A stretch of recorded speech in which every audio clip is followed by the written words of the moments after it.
Welkom by dag 10 van ons Pad Langs reeks. Ek is Ronel Besaidnout. Vandag praat ons reguit oor iets wat ons dikwels probeer wegsteek. En dit is die donker dele van die pad. Die Bybel is opvallend eerlik oor donker tye. Job roep uit: "Waarom het ek gebore geword om ellende te sien?" Dis in hoofstuk 3 vers 11. In Psalm 23 skryf Dawid oor die dal van doodskaduwee. Selfs Jesus roep aan die kruis: "My God, waarom het U my verlaat?"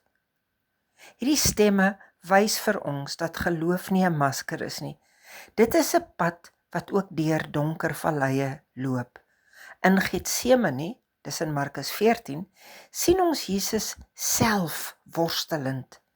Hy vra sy disippels om saam met hom te waak, maar hulle val in die slaap. Hy sweet bloed.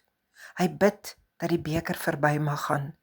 En tog kies hy gehoorsaamheid. Die donker pad is nie 'n teken van swakheid nie, maar van eerlikheid en afhanklikheid.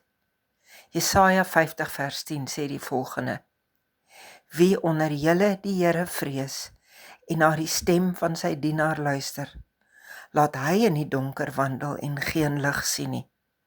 Tog vertrou hy op die naam van die Here." Dit is 'n radikale uitnodiging. Selfs wanneer jy geen lig sien nie, kan jy nog steeds vertrou. Disippelskap beteken dus nie dat jy die donker vermy nie, maar dat jy leer om daarin te bid, te wag en te vertrou. Die donker pad is dikwels die plek waar God jou die diepste vorm. Kom ons bid saam hieroor. Here, U het self die donker pad gestap. Help my om eerlik te wees oor my twyfel en my trane.